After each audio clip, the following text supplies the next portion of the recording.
राजनाथ सिंह इन दिनों अपनी जनसभा में काफ़ी व्यस्त है। वह लगातार लोकसभा चुनाव आने से पहले जनसभाओं को संबोधित कर रहे हैं। इस अवसर पर जनसभाओं को संबोधित करते हुए राजनाथ सिंह चीन, पाकिस्तान जैसे देशों पर खूब बात कर रहे हैं। पाकिस्तान और चीन जैसे देशों पर खूब बात कर रहे हैं। राजनाथ सिंह का कहना है कि अगर पाकिस्तान आतंकवाद को रोकने में असमर्थ है, अगर वो आतंकवाद को नहीं रोक सकता, तो भारत पाकिस्तान की मदद करने के लिए पूरी तरह से तैयार है। भारत पाकिस्तान की मदद आतंकवाद को रोकने के लिए करेगा अगर वह पाकिस्तान आतंकवाद को नहीं रोक पा रही है। राजनाथ सिंह का यह जवाब ठीक चुनाव से पहले आ रहा है और आने वाले लोकसभा चुनाव भी नज़दीक है, तो ख़ास तौर पर राजनाथ सिंह के यह जवाब सामने आ रहे हैं। वहीं राजनाथ सिंह ने यह भी बताया कि अगर पाकिस्तान चाहे तो भारत से मदद मांग सकता है और भारत पूरी तरह से पाकिस्तान की मदद करेगा आतंकवाद को रोकने के लिए, आतंकवादियों को पाकिस्तान से हटाने के लिए। लेकिन अगर पाकिस्तान भारत से मदद ही नहीं मांगेगा तो कैसे भारत पाकिस्तान की मदद कर पाएगा। वहीं चीन ने भारत से जुड़े हुए अपनी सीमा में 30 जगहों के नाम को बदला है, जिस पर राजनाथ सिंह ने कहा कि चीन ने अगर नाम बदले हैं तो उससे भारत को कोई फ़र्क नहीं पड़ेगा। जो ज़मीनी सच्चाई है उस सच्चाई हमेशा बनी रहेगी। नाम बदलने से उन पर कोई फ़र्क नहीं पड़ने वाला। साथ में राजनाथ सिंह ने यह भी कहा है कि पीओके भारत का है और भारत का ही रहेगा। फिर चाहे कोई भी कितनी कोशिश कर ले उसे भारत से अलग करने की, लेकिन पीओके पहले भी भारत का था और आगे भी भारत का ही रहेगा। साथ में राजनाथ सिंह ने कहा है कि 1975 में जो आपातकाल भारत देश में लगा था उसने पूरी तरह से लोकतंत्र को एक अपने हाथ में ले लिया था। पूरी तरह से उस वक्त एक तानाशाही का माहौल हमारे देश में देखने को मिला था, लेकिन आज के जो विपक्षी दल है वो उल्टा उनकी पार्टी को तानाशाह कह रही है।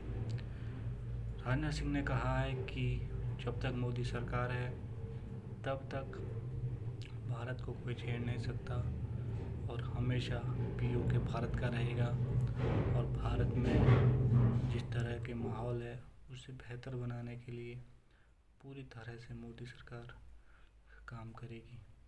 और जो पार्टी उन्हें तानाशाही कह रही है वो अपने इतिहास में झांक के देखे कि 1975 में किस तरह से आपातकाल लगा था और आपातकाल के दौरान किस तरह से लोकतंत्र की हत्या की गई थी।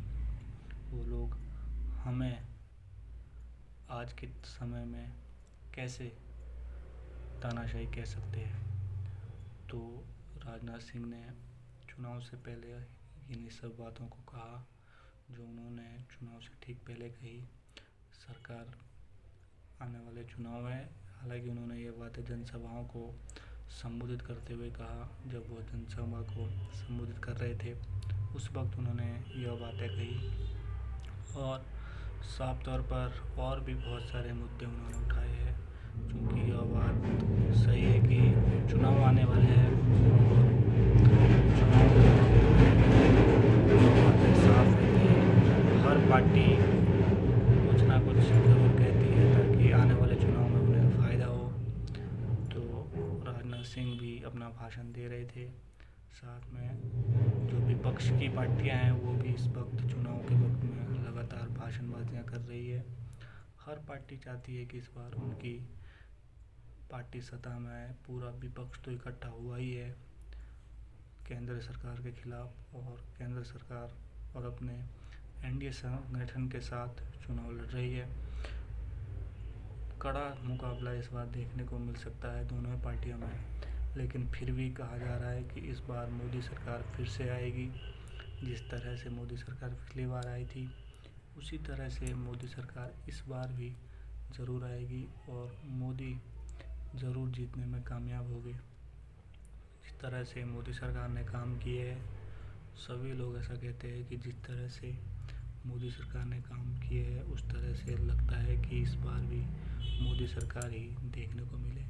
लेकिन अरविंद केजरीवाल और उनके समर्थकों का कहीं ना कहीं यह कहना है कि दिल्ली में चाहे कहीं भी केजरीवाल ही आएंगे, क्योंकि केजरीवाल को जिस तरह से उन्होंने दिल्ली में काम किया है, दिल्ली में स्कूलें बनाई हैं, दिल्ली में बिजली फ्री की है, उन कामों को देखते हुए कहीं ना कहीं दिल्ली वाले इस बार केजरीवाल की तरफ जाते हुए दिखाई दे रहे हैं। लेकिन उससे ठीक पहले केजरीवाल को जेल में डाल दिया गया है और अब क्या होना है क्या नहीं हो सकता इसके बारे में तो हम भी कुछ कह नहीं सकते हैं, क्योंकि केजरीवाल जो है वो जेल में है।